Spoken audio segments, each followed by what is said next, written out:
Hello, everyone, and welcome to Letting Everyone Talk Safely on World Suicide Prevention Day 2020.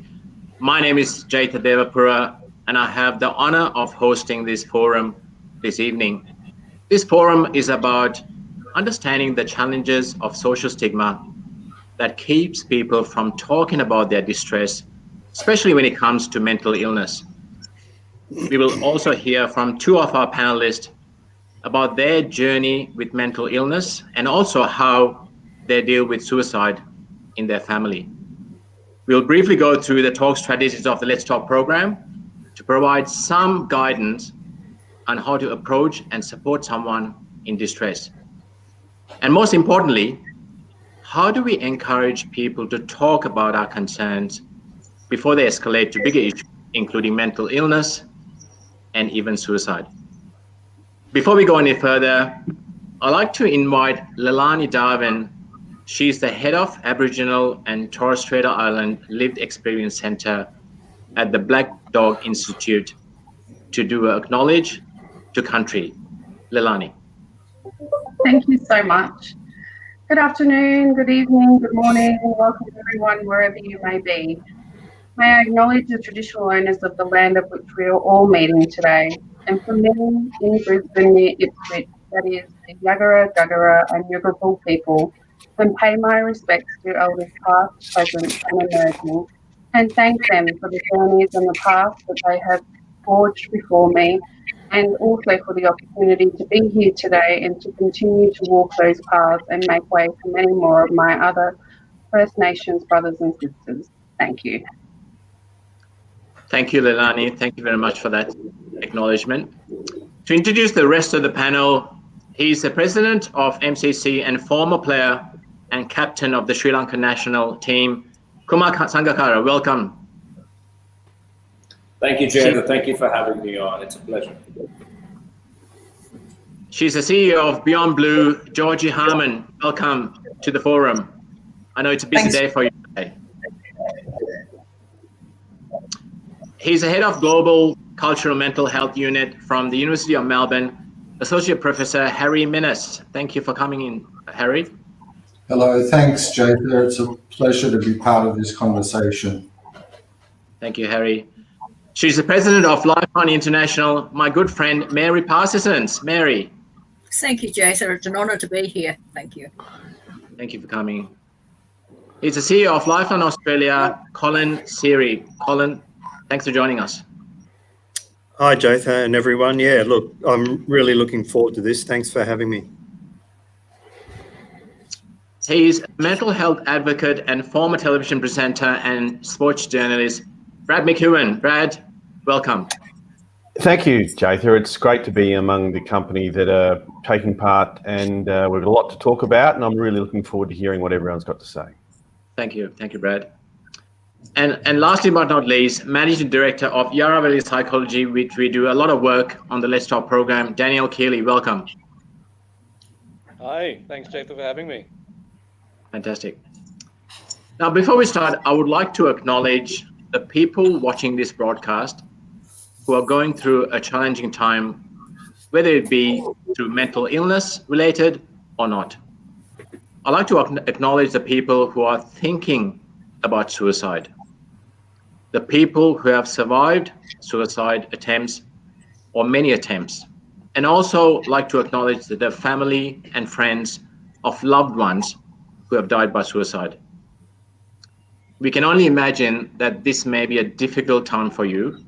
We would like to take this opportunity to acknowledge your bravery, your courage to join us on this forum.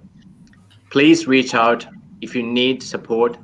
Please reach out to your local crisis support center in your country. Please call the numbers provided for Lifeline and Beyond Blue if you're living here in Australia. To start off the questions, Harry, I would like to start with you on the area that we are all aware of, but not very much talked about, Harry. It's called social stigma. Fundamentally, we know that social stigma arises from stereotyping or labeling a person or people, which then creates a differential that drives prejudice or emotion, usually fear, which then fuels some sort of discrimination. Now, social stigma plays a big role to stop people talking about their families' concerns. I know you have worked in many countries around the world and along with WHO on this particular problem. How does social stigma affect open communication in different cultures? The first thing, Jatha, to say is that the sort of stigma that you're talking about is to be found pretty much everywhere. But it varies quite a lot. It varies across countries. It varies across different communities within the same country.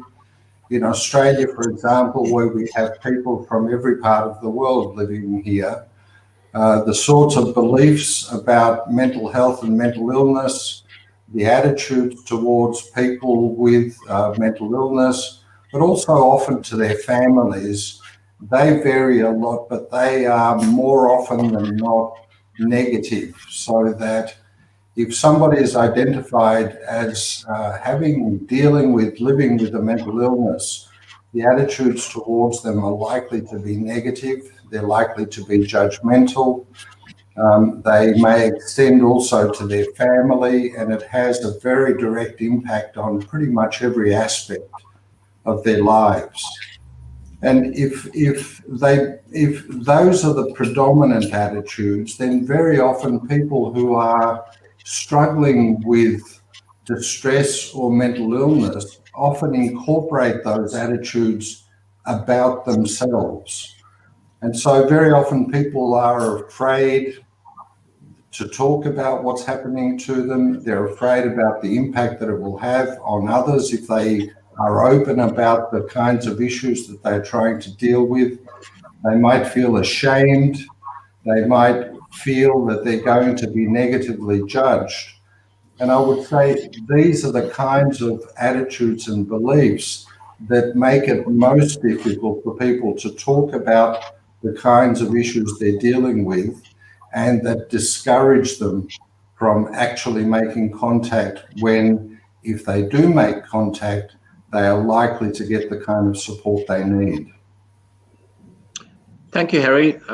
Very detailed and very pertinent. Mary, similarly, you have traveled to many countries as part of Lifeline International, and we also have great diversity of cultures right here in Australia, as Harry mentioned. What's your view on social stigma and different cultures? I agree with Harry, and I think that what he said applies across, it's pretty universal. I've been to, as you say, I've been to many countries, and people will tell you that talking about suicide is taboo. But the need of people to actually discuss it and to learn more about it and to prevent it is paramount. And when you actually break down that barrier, I remember being in one of the Pacific Island countries, and somebody said to me, "You can't talk about suicide," but that's what I was there for. And so when I actually raised the subject, the room just exploded because people wanted to talk about it. They wanted to break down the stigma. The people that they were dealing with had experienced all the things that Harry had mentioned, all the discrimination, all the fear of being locked up. You know, if the fear was that if you were known to be suicidal, you would actually be imprisoned.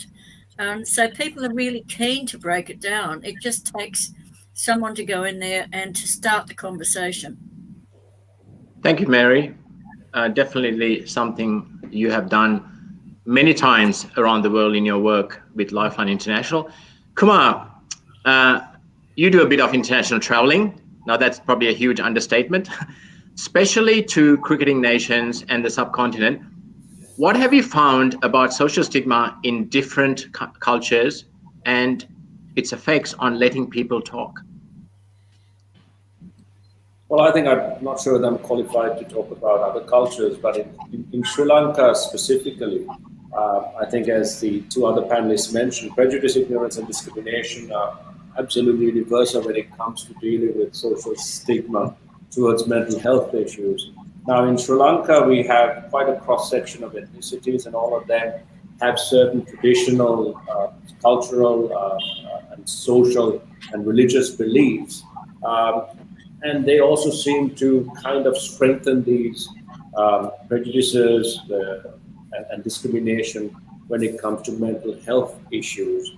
In Sri Lanka, we've had a tsunami, we've had a very long and protracted war that finished in 2009.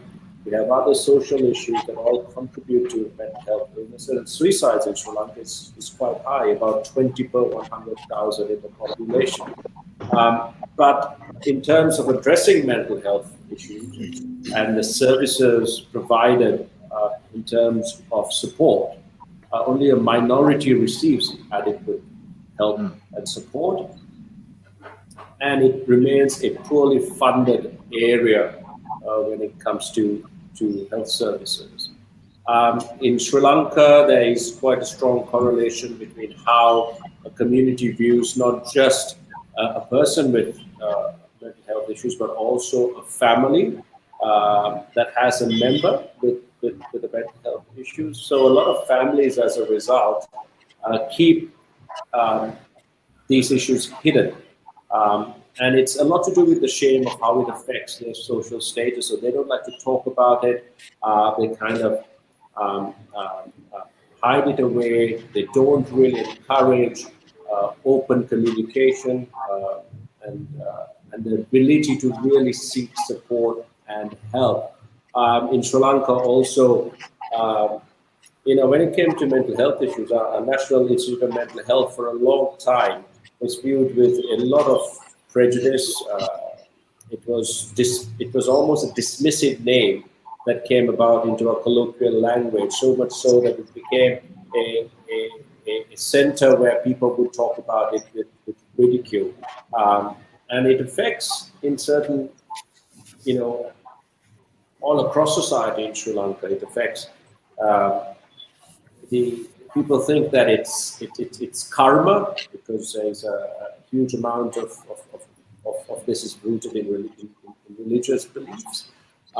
Some believe it's evil spirits. Some believe it's and so the portrayal of it is very, very negative in Sri Lanka. But at the same time, there's been a lot of effort, especially now over the last 10 years, to kind of have a more open dialogue, to have better support services, and have the media play a huge role in ensuring that there is a positive promotion of success stories when it comes to support and services that really help people with mental issues. So the journey is ongoing in Sri Lanka, but you could possibly say that this is an era of transformation. Absolutely. Thank you, Kumar. Thank you for sharing that. And I know definitely when we started the Lifeline Centre in Sri Lanka, the trickle feed of calls at that time, and now 10 years later, how much that has improved, especially since we've gone 24/7. Leilani, if I can come to you and Brad on the subject of stigma. Now, you have been personally touched by suicide in your family, including mental illness. Now, firstly, I'm grateful that you would like to share your story with us. And my question is that, what can be done to break stigma about talking and opening up? Thank you. Look, it's interesting because we think we can come up with a one-size-fits-all solution to this, and we just can't. And I think it's really important for us to take each and every situation that we are put in where we have an opportunity to break down some of those barriers and really just take a second to read the room and our audience and how they are, being responsive. With Aboriginal and Torres Strait Islander people, it's been interesting for me in seeing those communities where, they're like, oh, you don't talk about that. You are putting more people at risk. And those who, push through that in their own communities and go, no, I'm going to talk about it because it's happening. And until we get real, we're not going to really see a lot of changes because it remains that thing that we just don't talk about, and that's not helpful. Yep. Thank you, Leilani. Brad, similar to you as well, you've been personally touched by suicide in your family, including mental illness. And thank you for sharing your story with us as well. From your personal experience, what can be done to break stigma and talking openly about it? Well, one thing that I do, Jatha, is I talk openly about our family's story. Yeah, my brother and my father both died by suicide, and I was a teenager at the time. It's something you never get over. But I remember when I first came across Beyond Blue, and I spoke to my mum and my sister, and I said, well, how do you feel about me telling our story? It's not my story, it's our story. And they said, absolutely. Why? Because it's going to help other people. And every single time I tell our story, people come up to me and they then have the confidence and the encouragement to open up about their mental health battles and their stories. And as has been touched on here, and whether it be historical or cultural differences, but, I grew up in a small country town. Suicide wasn't spoken about. But I find myself thinking, are we not hanging on to attitudes from a long time ago? Maybe from our parents and our grandparents' generation. We didn't know what we know now. Remember, that it was also okay back then to have a cigarette wherever you wanted. And we used to use building products like asbestos. Everyone said it was fine. We know now that they are both not fine. And what we now know is that mental health issues and mental illness is part of who we are. So why should we feel uncomfortable, embarrassed, ashamed of something that is not our fault? Well said, Brad. And I guess I share my story with mental illness quite openly as well. 20 years ago, I was diagnosed with OCD, and 20 years ago, it was probably a bit tough for me to open up to my parents. They are fantastic parents. It's just that they were not used to talking about stuff like that as well. But I always say I've given up my Prozac to purpose, and doing purposeful things like this definitely does help to move forward. Georgie, if I can come to you about how we can stop the escalation process from reaching to crisis point. Now, Beyond Blue provides much needed and vital support services, programs, research, communication, including advocacy. How can we stop more people from reaching a state of crisis? What are the gaps in the system, and what can we do to address them? Well, I know we've only got a short space of time. I could talk for 40 minutes on this, but I'm not going to. I'm going to focus on the things that I think are really important. And the first thing is we need to listen to the real experts. And I run the risk of upsetting a lot of people by saying this, but the real experts are people like Brad and Alani, who've actually been through this and actually have insights that thankfully I'm never going to have, or, by the grace of God, I'm never going to have. So I think we really need to think about, where we get our information from that then helps us to design system responses. And I want to talk about the things that don't look like things in the health and mental health system, because they will look like community barbecues, and they will look like situations where people come together in spaces that they feel comfortable in and have the confidence to have those conversations. But there are three things that I really want to focus on. The first is we need to have a system that provides what we call aftercare for people. So if people have attempted suicide, or if they're in absolutely acute distress, they often end up in hospital, and then they're discharged back into the same lives, the same circumstances that have actually contributed to that distress. So we need to have community-based, assertive, person-centered, all of those buzzwords, services that actually work with people in the community to resolve those things that have contributed to their suicide attempt.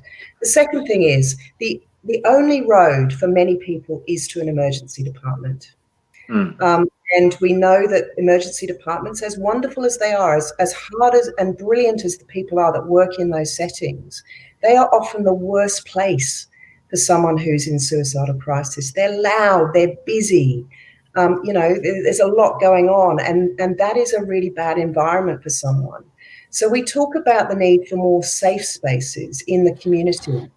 safe spaces that are starting to burgeon in Australia, but there's still too few of them. We've got one just down the road from me called the Safe Haven Cafe, and that is a cafe where people are equipped and trained to actually deal with people who are, living through that incredible pain, which sometimes and often does pass, and they just need the empathetic environment in which to just sit and be.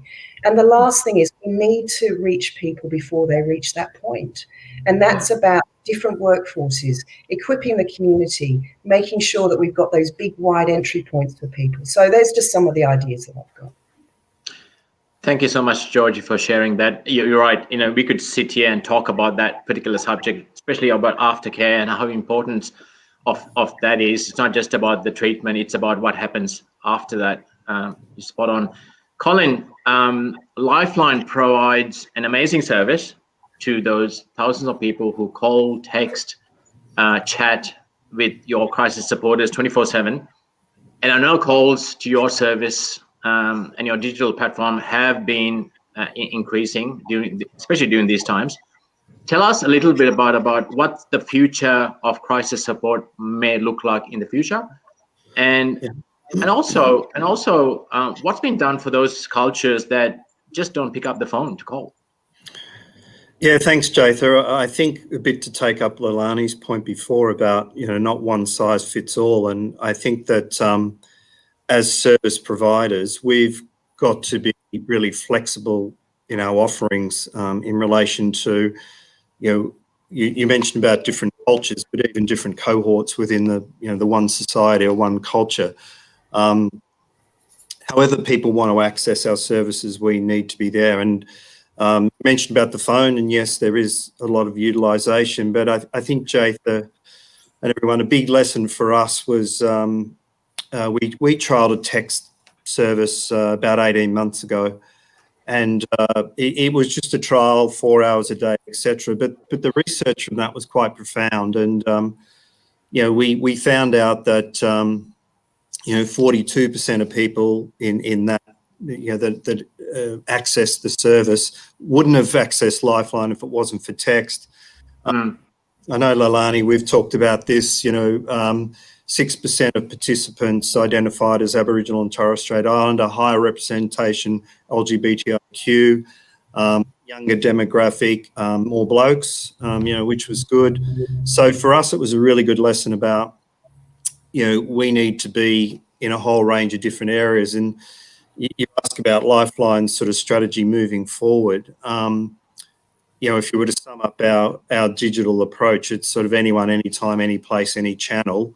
We need to be there, and we're actually heading down that track. Look, we're also working on some different programs that may be nuanced, from a cultural perspective, and we're hoping that they'll, come to life in the next 12 months as well. So, but look, I think also, that's the digital map. It will be, anyone, anytime, any place, any channel. But it's interesting, just sort of picking up on the points before about making sure we're responding where people need to be. Lifeline also has a whole range of centres around the country, and we do a lot of on the ground type scenarios. And pre-COVID, remember those days where we could travel? I remember being to the Central West in New South Wales, and drought was obviously a huge challenge there. And we found that while the farmers were particularly struggling, they wouldn't come into town, so to speak, and go into a Lifeline branded centre with counselling, etc. So, what we did was we purchased a series of trailers and actually, whacked them on the back of utes and went out to farms, and depending on the farmer and the family, it was either a beer or a billy, etc. But they, just as something as fundamental as that of taking the program or the service to those people was really profound. So we're on a journey, Jatha, expanding the digital platform, and we hope that to have that ready within the next 12 months. Fantastic. Thanks for sharing that, Colin. And definitely that's something we're looking in at Lifeline Sri Lanka as well, is to expand that digital footprint as well. Mary, I'd like to ask you the next question. We know that around 8 people die by suicide every day here in Australia, and according to WHO, about 800,000 people globally every year. We often hear of people who have died by suicide, and their family members say that there were absolutely no warning signs. What can be done in a preventative sense for this group that simply show no signs or perceived to show no signs? I think that's an interesting question, and it's interesting when you look back at people and their history. Over the last few years, I'm not no longer. I was conducting or facilitating a bereaved by suicide group, and we would have families coming into that group who had loved ones who had completed suicide, and they said they had no idea that was a possibility. Sadly, some of those people had been going to health professionals and receiving either psychiatric or psychological care. But the professionals had not disclosed the risk of suicidality with the parents or the family, the partner. And I found that really distressing at the time, listening to that. And when I would listen to the stories of the people, there were clear signs there, but the family didn't recognise it. So I think there's a lot to do, a lot of work that we can do around more promotion of some of those common signs. It's not that simple, I know that, but some people just simply do not recognise any signs or have any idea that there are signs. And I think we need to work with health professionals who sadly are frightened of suicide themselves or even of mental health issues, and educate them to open up the topic and to feel more comfortable with it, because I think that's a huge issue. Thank you, Mary. Thank you, Mary. Definitely, I think that the education piece, not just for the person, the common person, but also for the people who have the skills to. I think it's a stigmatic thing. End of the day, isn't it? It's a stigmatic thing, and more we talk about it, the better. Georgie, I'd like to come to you on the subject of rural suicide rates. I know when Mary and Lifeline Hobart actually helped CCC Foundation set up Lifeline in Sri Lanka, the suicide rate in Sri Lanka, as Kumar said, was a top 10 globally in those times, about 10 years ago. And most of the suicides were happening in the rural sector. It seems that this is the case here in Australia. Please confirm that. And perhaps in most countries. Why are the rural suicide rates higher, and what can we do about this? Look, the first thing to say, I think, is that, and I think we all know this, often there's no one single reason for suicide. It is a complex issue, and it's, unique to every individual. But we do know about rural and regional Australia that there are several issues. The first is around services availability. We know that the way that the workforce, the mental health workforce in particular, is distributed, 88% of psychiatrists are employed in the major cities. Same with mental health nurses and registered psychologists. So we know that, just getting access to a service and access to a mental health professional is a real issue in the bush or outside of cities. So that's one issue. And that the workforce distribution is a massive. So we've got to think about if that's where the workforce is, how do we connect people to services using technology and other ways, as well as those community-based initiatives that I talked about earlier.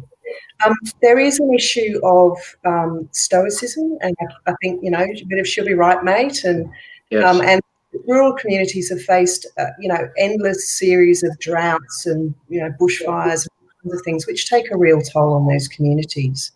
But we know from a lot of our research that self-stigma is a real barrier to people reaching out and getting support. They don't want to be known in the local community as someone who went to that local mental health service. They would rather drive hours to another town to actually see a service. So I think, that stigma and that self-stigma in particular is a really important issue for us to be very cognizant of. And the other thing is is what we call access to means. So access to firearms and pesticides, things that are actually, more problems in the bush. So there's just a few factors. Yeah. Thank you, Georgie. I can totally understand that, and there's very similar issues we had over in Sri Lanka as well with the pesticides, and economics plays a huge role in this as well. Leilani, if I can come to you about Indigenous suicide rates, you're a Kwanda Muka woman, a very proud Kwanda Muka woman, and your ancestral home is Stradbroke Island.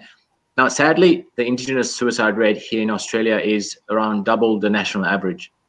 Since we have an international audience watching this broadcast, when it comes to preventing suicide, how do we support First Nation people better to ensure that they understand, they're understood, supported, and empowered? Yeah. And just, I think, to start off with that, in my own story of losing my mum to suicide when I was 10, growing up in an environment of alcoholism and violence and time in and out of foster care, moving a lot, it was really unsettling and not uncommon in our First Nation communities. I have lost my best friend, my sister, and countless many others. And as you just said, there's so many of us in not just in Australia, but across the world, First Nations people who die by far higher rates of suicide. And I think it's really important just to acknowledge and take the time to be present and to understand that there is still a lot of stigma. Our communities are doing a lot of really important work on the ground to eliminate that, but there is stigma. And there's also a need to be really, mindful of the systems that we create for support require people to open up almost instantaneously and share what is often their deepest, darkest fears and thoughts. And that's not really how we engage. And I take that back to our collective culture as First Nations people and sharing and just that sense of connectivity by being present and starting to build that relationship doesn't always need to be just driven on answering a lot of questions to find out how high risk someone is, but just being present and being there can really do a lot for people. And I see that work in our communities where calling first responders isn't the best thing. There's this historical trauma and incidents that have happened that means creates even more negativity and stress. So sometimes just identifying who in your local area is there to support people can be really powerful and in fact more helpful than bringing them into the hospital and health system and other models of care, at least in the first instance, until they're ready as part of their journey to seek assistance. And I think that we need to look at our westernised models of care and our cultural healing practices and protocols and integrate the two of them if we really want to support our First Nations brothers and sisters. Yep. Thank you so much, Leilani, for sharing that. I'd like to share with you a slide about the Let's Talk strategies of the Let's Talk program next. And it's a really nice reminder also what Leilani said about being mindful, being present, and seeing the telltale signs. The Let's Talk program is really about letting everyone talk safely. And it's about seeing the telltale signs, acknowledging the person when they open up, then sharing their story by listening, and then keeping in touch. Daniel, if I can come to you and Kumar for the next question about identifying the telltale signs of distress, which is the T in talk strategies. Daniel, you have a very unique background in psychology and the armed forces. How do you identify the telltale signs of distress, including mental health and even suicide? It's kind of the golden ticket question, isn't it? Yes. It's really not an easy one, even after you've had an incredible amount of years of work in the industry. Often people start to list things like sadness or long-term sadness, inability to find joy, nervous personality, inexplicable highs and lows in a person's emotional state. And the problem with those things is they're symptoms, but they can also be traits that the average person might show. And part of those psychological experiences, they also kind of they load onto factor onto things like depression, generalized anxiety disorder, and bipolar. But all of those symptoms that I just mentioned, they're actually comorbid across all of those I guess you could call them conditions, which makes it really, really hard to identify whether it's someone's mental health or whether it's a personality trait. And I guess we use this really, really invigorating book called the Diagnostic and Statistical Manual. If you ever want to fall asleep quickly, it's a great book to read. It's a real page turner. So the problem with using those kind of comorbidities is it's really difficult. I find a much better rule of thumb that it's helped me in practice, but also just life generally, is an old army trick. And we call it the presence of the abnormal, or the absence of the normal. So in context, that's kind of like driving down a road and seeing a whole bunch of wires sticking out of the road. It's a bit odd. Or finding a pristinely laid asphalt in an area where there's just never any good roads. It's really odd. And then applying that to mental health, a person who is consistently feeling depressed, or a person who is constantly happy, those are traits that are consistent or typical for that person. So in applying the absence of the normal or presence of the abnormal, if either of those people start displaying traits that are not typical of that person, that's probably better than looking for signs and symptoms or telltale signs. That's probably the best way to identify that something's not right. This person isn't behaving typical of who they usually are. And that absence of typicality, I guess, is what we would look for to start delving more into something specific about that person's life. And specifically for things like suicidality, if a person is consistently depressed and then all of a sudden they start to act really, really happy, that's definitely something that you'd want to look into, because it's definitely the presence and absence of the normal. That's a really good, powerful and simple point there, Daniel. Thank you for sharing that.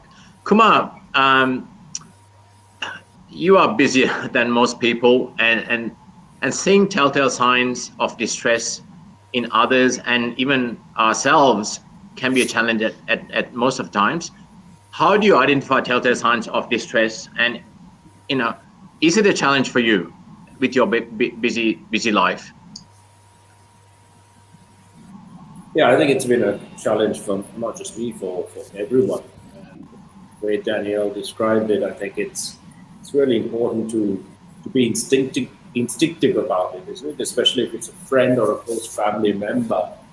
Any drastic changes or atypical behavior, you actually do pick up on it. And a lot of the times in Sri Lanka, we have various traditional terms for someone who's suddenly feeling depressed or has mood swings or is socially withdrawn suddenly, and they have various terms for it, and they have various methods of treatment. And the last one is to just approach them and to ask them, are you okay? Can we have a chat? Is something bothering you? Asking yourself, are you okay first of all? All of these mechanisms are sometimes a last resort.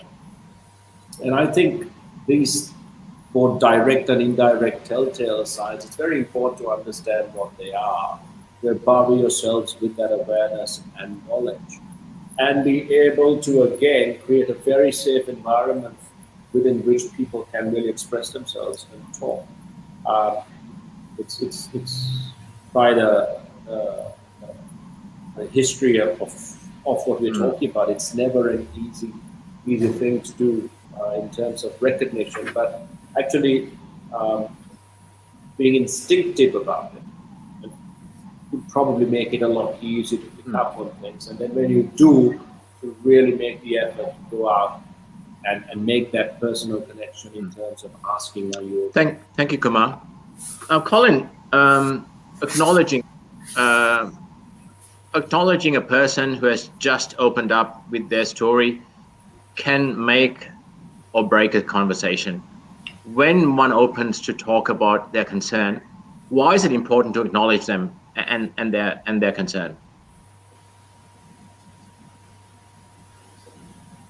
The sense of belonging is perhaps, our greatest human need, and by reaching out and letting someone know, as Kamara, etc., talked about, if we do notice a change, I mean, that's a sign that you are particularly interested in that individual.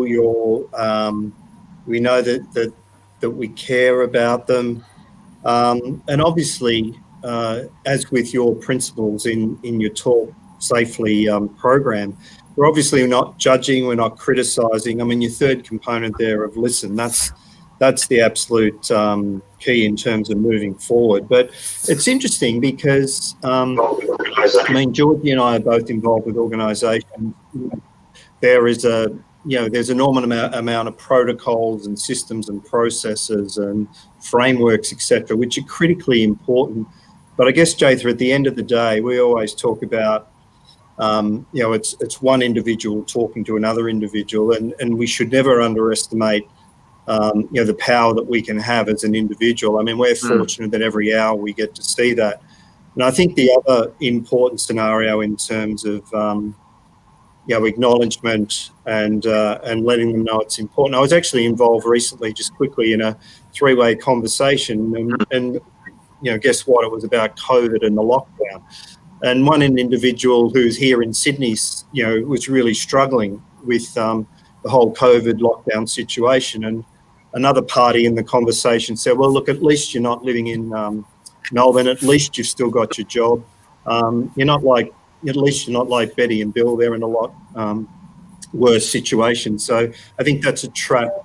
I think Georgie mentioned before about the stoic Australian, and we don't go down that glass half full track, that we actually do acknowledge what the individual's going through, and that we do stay with them and ideally have a plan for them moving forward. Thank you, Colin. Brad, if I can come to you about the importance of keeping in touch. Keeping in touch is the last part of our strategy K, but in the talk strategies. Now, how important is keeping in touch, especially after a conversation? And what are some ways that we can support people after that conversation? Well, you mentioned acknowledgement, which is really, really important. I go back to a illustration that I love to use, and a number of people will have seen it. It's two people holding hands, and it says, you don't need to save me, just hold my hand while I save myself. Yes. So to know that that person who is struggling has your support and encouragement and empathy and love and understanding is so incredibly powerful. So let's say maybe you are helping them and guiding them. I had a question today. Somebody said, well, what happens if you guide someone and they go see a mental health professional, but there's no real connection? You can follow up. You can ask how it went. How did it go? And if they do say, look, it wasn't the right fit for me, that's okay. It's not going to be an instant fit. And I think we all know that. I loved a headline in the Sydney Morning Herald and The Age last year from a psychologist, Sabina Reid, and I quote it all the time. It said, finding the right mental health professional is a bit like dating. And it's very true. And I know when I've seen mental health counsellors, psychologists, first one, we didn't connect. Had another go, and we did connect. So it does take time, and it is so much easier to have people around you that are supporting you and guiding you, and they are there for you through the whole journey. Spot on. Thanks, Brad. I'm just looking at the time, and I'm going to push through. Harry, if I can come to you and Kumar about the importance of psychological safety at home, in our schools, higher education, workplaces, and in the community. Now, Amy Edmondson, who's an author and a speaker about psychological safety, says, psychological safety is a belief that one will not be punished, humiliated, or speaking up with ideas, questions, or mistakes. Now, we have come a long way locally and globally to integrate physical safety into our lives and workplaces. How about psychological safety? Where do you think we are with psychological safety, and should we demand it? Harry? We're a long way behind what we've managed to do with physical safety. Our understanding of psychological safety is improving, but our social arrangements are not such that psychological safety is all that common. If we're thinking about what are some of the factors that contribute to people thinking about or acting on thoughts about suicide, very often they are in circumstances where they are psychologically and sometimes physically very unsafe. The clearest example of that is gender-based violence, family violence, domestic violence, call it what you will, where a person, usually a woman, most commonly women, are in circumstances where they are absolutely unsafe. And as a society, we haven't been able to really say there are certainly there are things that can be done, but we don't invest in the things that need to be done to improve psychological safety. We don't take the kind of violence that exists, particularly within families, but in other circumstances, seriously enough to be able to tackle it in the way that we've tackled workplace safety or road safety or any of the other kind of physical safety issues. So we really need to focus very clearly on this issue of creating safe environments where people who are not doing well psychologically or emotionally can be in a safe place. They can discuss what's happening with them. They can get the kind of support that Brad was talking about, somebody who clearly cares about them, who is going to stay with them and will support them while they, as Brad said, save themselves. So we've got a long way to go in this issue of psychological safety, and it's a critically important area that hasn't been anywhere near the priority that it should be. Thank you, Harry. Kumar, I just want to get your quick thoughts about this one. I'm just looking at the time. Where do you think we are with psychological safety from your perspective? And should we demand it at work, at school, at university? Yeah, I think it should be the norm. I mean, if you're living in an ideal world, that should just be the case. But unfortunately, as it was pointed out, we're quite a ways behind, and psychological safety needs to address the mental, emotional, spiritual, and social dimensions. It's starting from a young age in terms of family, in terms of school environment, in terms of workplaces, in terms of social and societal mindsets. All of these need to align to really bring about positive change. It's all about risk, isn't it? Every time you put yourself out there, in a vulnerable position, you want to talk about something that is deeply personal, you run a risk. You run a risk of being ridiculed, shut down, not really acknowledged or listened to. And that environment of safety and security where you can really be open with anything that is weighing you down mentally, you consider it, absolutely vital that you're able to voice it and get that support and acknowledgement that you need. That's what we really need to create. There's so many benefits beyond just mental health, and a positive benefit in terms of support for people with mental health issues. It goes way beyond that as well. But to start in terms of a family nucleus and have that build through society and become the norm in the lives we lead and in the places we work, in our school environments, I think is an absolute must. Thank you, Kumar. Spot on. It starts at home for sure. Daniel, quickly from a psychology perspective, just the way we are brought up have an impact on our ability to talk about our concerns? And if so, how does parents' behavior affect their kids' ability to open up and communicate? That's another really good question. The way we're brought up, well, I mean, if you're talking from childhood, that's your formative years. It's going to really set the course for the rest of your development into an adult.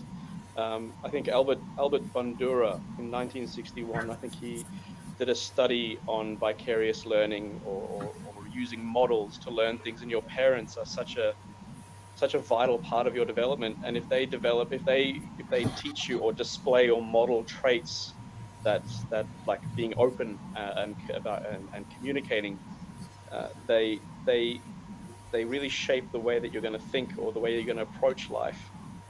And so can you tell me a little bit? I asked that question again for me. How does it affect parents' behaviors? How does it affect our kids' ability to open up and communicate? Oh, yes. So in addition to just modeling it for you, they create the environment for you where you can start to ask questions like, how do I socially interact, or how do I express who I am, or how do I act with a romantic partner? It's basically they lay out for you the foundation through their modeling for you for how you're going to do all of that for the rest of your life. Yeah, it does have a huge impact. It sounds. Mary, I'm just come to you, following from this particular question as well. How can we embed the importance of talking openly about concerns in our children? Should it be taught in schools? Following on from what Daniel said about how our parents communicate affects us, I actually came from a family who had lots of family secrets, and it affected my life up until a certain point. And I must say that point was when I joined Lifeline, and I have seen that transformation in many people when they've actually gone to an organisation like Lifeline, or maybe to some sort of an adult education program, and they've learned communication skills, and that's absolutely changed their life. So I think that we need to be talking and recognising that we can change the way that we do things with children. Children are open to learning, and if we can actually give them good communication skills as young people, they're lifelong skills for them. We ask teachers to impart all sorts of knowledge to them these days. They learn about climate change, they learn about all sorts of important things, eating good diets, vegetables, all those things. Communication is just one of those very vital things for their life. How to talk, how to listen, how to recognise when someone is not coping very well, how to see when they're sad, and how to approach them safely.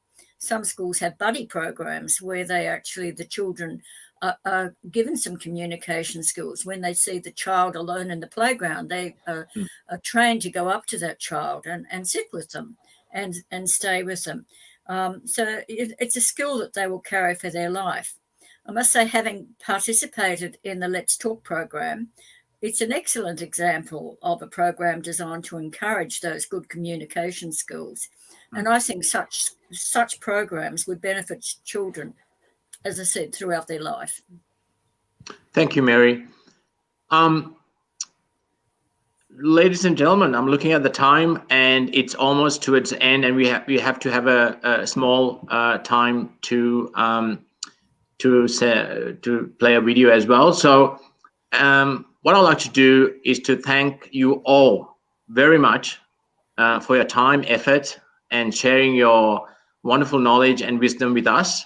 So thank you, Daniel, for your time and effort. Thank you, Kumar, dialing all the way from Colombo. Georgie, Harmon, thank you. Brad McEwen, Professor Harry Minnis, thank you. Mary and Colin, thanks, guys, for your time and effort today, and really making a difference, especially today on World Suicide Prevention Day, and really sharing your knowledge and experience with us. We would like to finish off with a tribute to all the people who have sadly lost their lives to suicide, and also to acknowledge the strength of the survivors, the family members, the friends, and everyone who has been affected by suicide, and also those who are going through mental distress. Please know that you are not alone. I encourage family members, friends, colleagues to build the village around the people you know who are going through distress right now, and support them. I also encourage those people who are going through distress to reach out to family, friends, and colleagues, and also reach out to support services like Lifeline, and Beyond Blue. This tribute is sung by one of our CCC Foundation community members' daughter, Thomas. She's 13 years old. Thank you for joining us and have a wonderful day.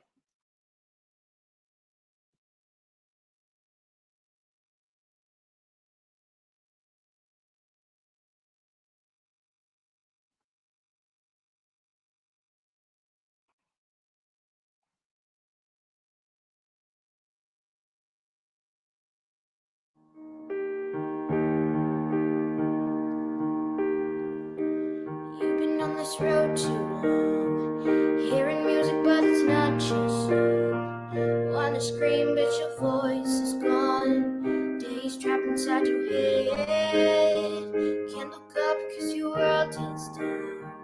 Walking miles staring at the ground, all alone inside the crowds, letting pockets hold your hand.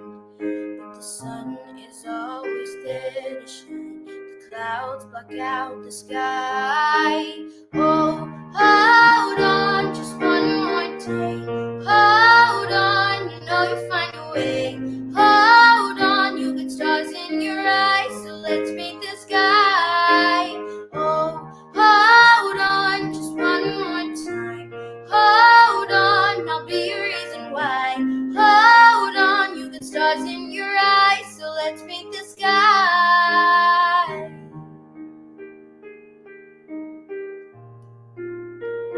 So let's paint the sky.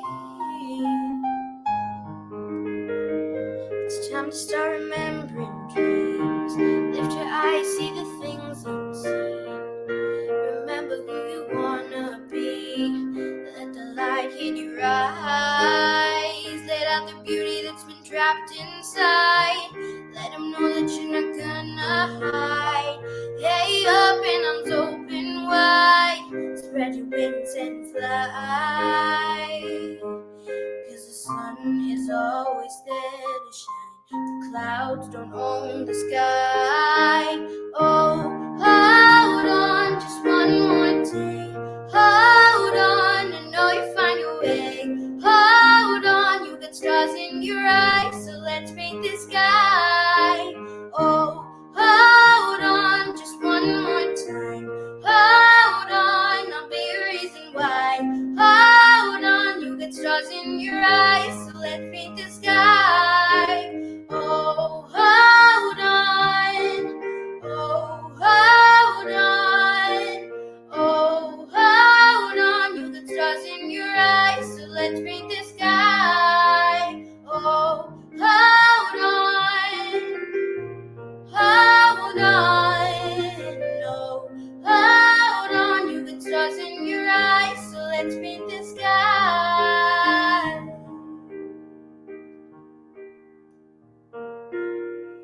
So let's paint the sky.